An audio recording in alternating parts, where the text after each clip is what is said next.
Hello so pite tuni khwa zong hi lung se ta numei chapang khat ahin ko tu sim in sei ki ding wa hi chom kha zo we hin movie hong ki pa ne hin go hlang pa hong ki vet sang go hlang pa events a manager hi in numei ho aloi ho hi apuji na ka tha le ji in hi chom kha zo pa ne hin go hlang pa zong hi phone call khat hong in police station hin an ko win hi ama zong aga chin hi le aloi ngai ta su si cho le se in po na be tan hi ichipa na chun police nu in zong o lang pa ko ma chun na loi nu aso pi o le naw ne het a uma hele fun bolin lang athilung ong kila ding win sei pin tin a sei tan hi le hin la go lang pa chun aso pi o le naw ko ima cha het to pon hi go lang pa zong hi aloi nu te in hin aga chi ni le ko hi agi hong sa no min ama zong alu nin a hi le ain sung cho an chop de jeng in hi go lang pa zong hi te jing lai chun na mai chapang kha hi ong po den hi le ama in zong chapang nu cho ve in hi la along adong le jeng in hi chapang nu chu ne te alui ho cho akil en an in mun khat hin aga to win hi go lang pa in zong chapang nu cho ite ho pi wanga chun chapang nu in adon but ta pon hi e chipha na chung go lang pa in chapang nu hi anangong hi chu an he to tan hi go lang pa zong hi te chu in sunga chun thil ho cho ho le le in chom kha zo pha na hin chapang nu cho ho pi kin in akhoi hoi azap de in hi le chapang nu cho khu mulo hi chu an he do ki tan hi go lang pa in chapang nu apa cho fan a bolin azinu athi dan le achanu tin da in kumandan asay pin hi le iza in zong an se bi tapon hi go lang pa zong hi ti achun mun khanin atowin berry a chep min hi le a berry chep gim nam chu chapang nu aza phan hin go lang pa kom mang a hen nai jin go lang pa cho akoi jin akipa le jing in hi cham kha zo phan ning go lang pa cho apa hilowa mi tha hi an het phan cho lung hangin a pengin hi le ita a pen gin cho in nei nu hin aza phani in nei nu cho hong lut ning go hlang pa cho ui ho zong ho win hi in nei nu in zong go hlang pa ko ma nang ni nu pa ze a hin chanu hlon na su ken thei hlona na chanu hlon jong na dan hlon pui ting go hlang pa cho chitin no jing tan hi go hlang pa hi in nei nu in chapang nu apa an hi sa in hi go hlang pa in zong in nei nu phun pha na chun chapang nu anu lo nan thu cho sei pin hi le in nei nu in zong aren na hi ki chai he tan a deposit bo next month le amu de he atin a sei pi tan hi alang khat na go hlang pa le aloi pa hung ki ve sen go hlang pa in aloi pa ko ma chapang nu le aloi nu thi dan tu cho sei in hi le aloi pa zong alung hem le jing in hi go hlang pa in ain na hin a chi hin a thil le lo ha akil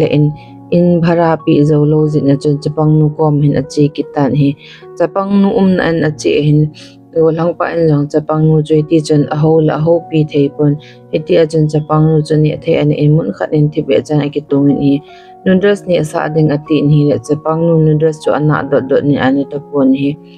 e chapa na chung go lang pa in long chapang nu dan ho chu ave in hi le along adong le jing ne thei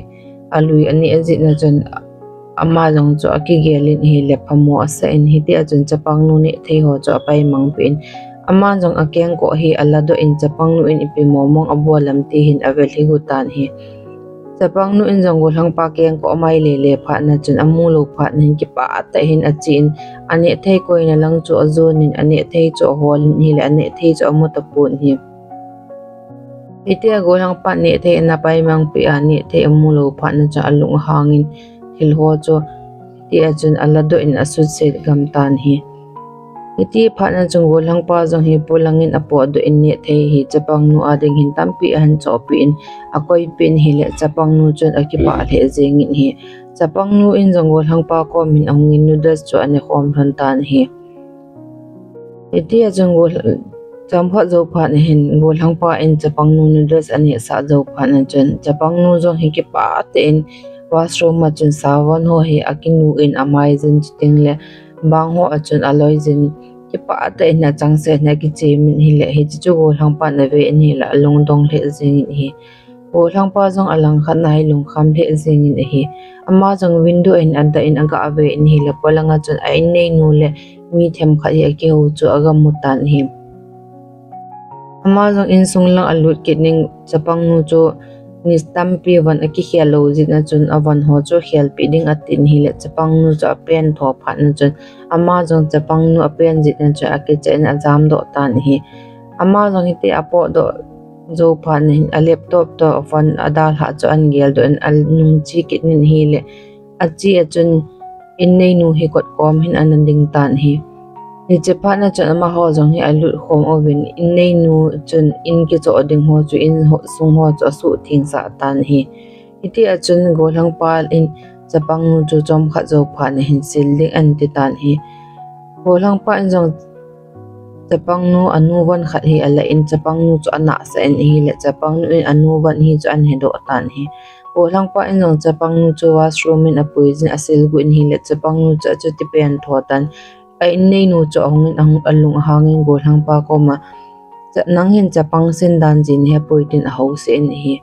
in nei nu in jong chapang nu chu ki chep no ape in hi ti achin asil thing set tan hi zan hin ama ni jong hi chapang nu le golang pa jong ai mo hlon hi le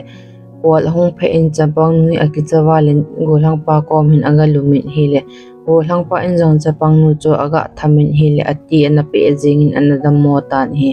chapang nu da mo pha na cha ma jong hin chapang nu apun hospital ang hi azon in hi le lampi hin aki ngai sil he jing in hi aji chu sum le pai anei lo ge mi gen thei ta hi in hi golang pa in jong azing hin laptop ma hin thil hoi ave in hi le chapang nu hi chaga ho na hin ki koi hen lang hi le kin jong sum kamu ding chapang nu ding hin jong pha in te tin iti achun apply abor pi tan hi ajing ni kho hin golang pa in jong chapang nu jo schoolin mi cho ho le kho zalo ho school chun apoizin hi le chapang nu wang chu ima cha he thei ta pon hi a oizen nu bin jong golang pa ko ma chun chapang nu hin lai hin ima cha he them thei pon te nangin in langa na puya in langa hoi ta ni langa tin a sei pen hi golang pa pe hin aloi pa hi ahongin chiteng lami phabe pi ahongin hi golang pa loi pa in asum la ho cho asejin na hin pi ding chiteng le na to na nong ki le de hi tin warning apitan hi golang pa jong ato khom pi hon ko ima chan na ato khom pi nom ta pon hi ajing ka hin golang pa in chapang nu cho abc azem ho cho hilin le kha cho hil pan tan hi le chapang nu hong cho along alu the in or la chen hi te cha atham min hi le abc ho cho an he in chom kha zo pha hin golang pa in jong chapang nu iti a hil jing lai ta chen chapang nu kho cho ale in chapang nu kho na chen he pa ti thu jeng hi aji pe hi ti chen abc ho cho ala in a hil tan hi zan hin golang pa ang hi in chapang nu in golang pa cho anga nga jing in hi le golang pa thi pe chan a chi in chapang nu don lo ben na aga i mo tan hi golang pa jong a jing hin an na to na hin a chi in hi le aloi pa he in golang pa cho mu mo a chun nang hi tu apa na ka kho noi zan na tong ni ta ge sang in na len ta puitin golang pa ta chun akin na hlon tan hi golang pa in jong pp le emazol se he tila pa nakin kan bol he tin a seizin hi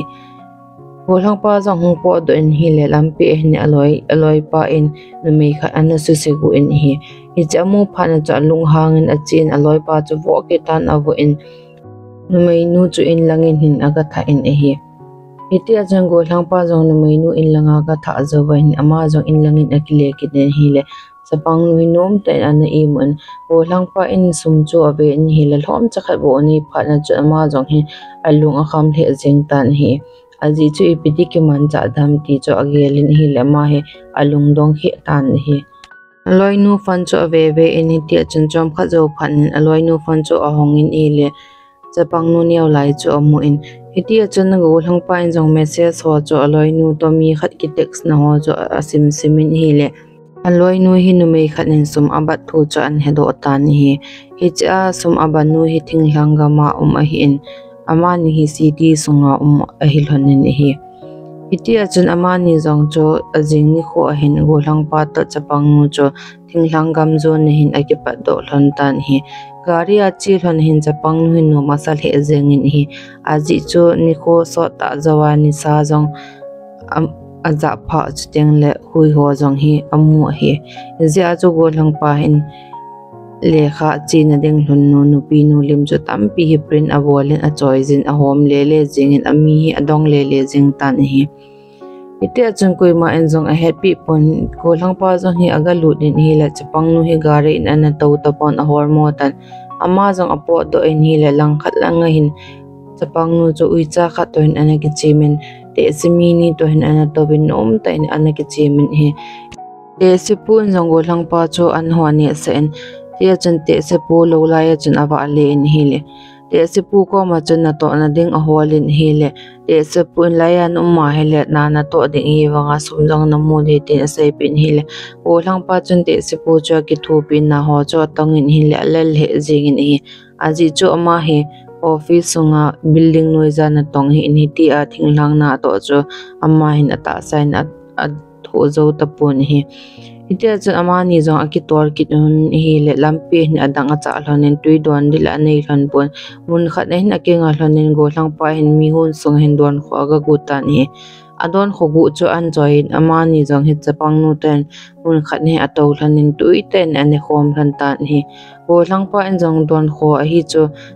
chapang nu chu a hilen hi ti achun chapang nu in jong don kho a hi chu an he do ta ni ite anop ta ni jing lai hlon na chu akom hlan hin nu me kha ana dingin e chinu me no chu mi thil ki gu dham ting go hangpa ko min an sei ni le go hangpa en jong nu me no thu se chu iza in jong a se pi pon asumba nu lim chu vet se ni chinu hi ne nam tin adong in hi le nu me nu in thil hon he no ma hele mi kho sunga thil na gu lo de tin go hangpa chu an don bun in hi go hangpa le chapang nu jong hi gari sungin a hlonin chapang nu in go hangpa hi asu su jengin ama he akichim no ma hi go hangpa hin adon lo pha in chapang nu chu atha asin hi le go hangpa in jong agelin hi le nom the asapon chapang nu chu polang hin apoizin aga kichipi tan hi ite achun chapang nu in raincoat ake in hi go no ya cha thain bu nang ho chu athamin ti achun athai le jengin hi la hin kho nom asal he jengin hi o lang pa in satin lin ta khat ki chen chapang nu nung cho ada le jengin hi chapang nu jong anu le pa na lam he phalo he le jeng ki pa ta chen hi tia cha athai le na ki chem le jeng tan hi gari sung thane hin nu mei nu chon hong ko ven a in thane hin buna ding hin ako tan hi ama ho jong bu ani khom lai ta be hin chapang nu in akama ani sa cho ala do in go lang pa cho apipi jing tan hi chi chu go lang pa hi alung ahung hangin a hi le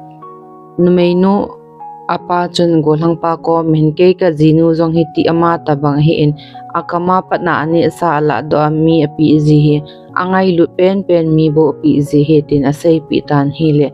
go hangpa jong cho ale ki phatlam leu jing tan hi ite chon ma ho in jong an ane khom win hi te jang ke ho lim jing win hi jan khang ki mahin go hangpa le chapang nu jong hi a na hlan hin a i mu hlan tan hi amani jong ai mut hlan na hin go lang pa in chapang nu cho khot atu in hi ti achun chapang nu hi khot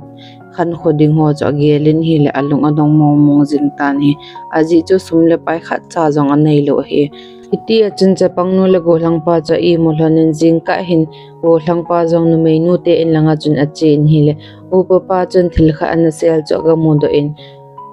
upa pa chu i ma cha selo helin thibe chan hai mang tan hi go lang pa jong nu mei nu chu aga ki mu pe nu mei nu ta cha ake holim thanin hi le nu mei nu in jong upapa ho ka pata ta he poitin an sei pi tan hi le go lang pa chu alung adong le jeng in hi amma ho jong chu nu mei nu te in langa chon aga chiwin hi le chapang nu cho thil aza zat a khoi sa wen chting la chapang nu chon a no khat hi a khoi jin hi la ke pa hle jing in hi aji cho a no a khoi na ma sa pen hi jin na chon ama hon cho lo la ya chon a ke chip mu bin lim a ke la le win chapang nu chon thil na ho cho athamin hi la ke pa hle jing in hi ite ama ho jong khom lai ta wa chon nu mei nu hi phone call a hungin aga ala in hi le apa a thi dan thu cho an sei pi ta win hi chu go hangpa ko min ase jin hi la go hangpa jong hin apun na the jing in imal alo thei pun hi alang khat na hingo hangpa aloi pa jang go hangpa hung hor do ki ding go hangpa chu bo kita na bo in na tonga nung lo wa hele chapang nu le nunga anu hi ka tha de tin warning apitan hi pa aloi pa hin go hangpa ko ma hi na to na hung ding na hung to ki ding ke khot noi jan de tin hi ti achan asai pi tan hi le go hlang pa wang hi thip be achan ima cha jong adon but pon thip be achan tan hi go hlang pa da thlau ve hin keng bai that nei hi nunga nu te en lang hi aga chin hi le nunga anun amu pha ni hi choloi chukoi hem ati in go hlang pa cho dong in hi le go hlang pa in wang ima cha sei pon che kana to khom pi ho he ti bo cho sei pi in hi zani hin chapang nu in go hlang pa amai cho thamin hi le aki su kha dan cho an het phana cho ama no go hlang pa cho koi zin hi le go hlang pa yong cho amit hlia lungin akap deu zengin chapang nu khot na chen aki su kha hetin asei tan hi le chapang nu in go hlang pa mit hlia tham kha phana cho adong kin hi le go hlang pa in mit hlia hetin hi te chen aji pi tan hi ajing jing ka hin nunga anu ding hen go hlang pan le kha khat an da tha pen nunga anu in zong aga ave ni hi le apan sum asel na lim chu an koi pi ni hi tia chung go hlang pa le chapang nu zong hi city langin akile akil han tan city a lan hi aloi pa ko le ni tia chung sum le pa asei ni hi le aloi pa ni ma cha bol pi thei ta pon hi ite achung go hlang pa aloi pa an zong nu dinga chen ne thei hem kha hi an choi pi ni te achun hang pi ni hi go hlang pa an zong chapang nu khan kholing cho agelin hi le agel mo jing tan hi amani zong hi tui khang len pang hin achil hanin sa ta hin ato khom hanin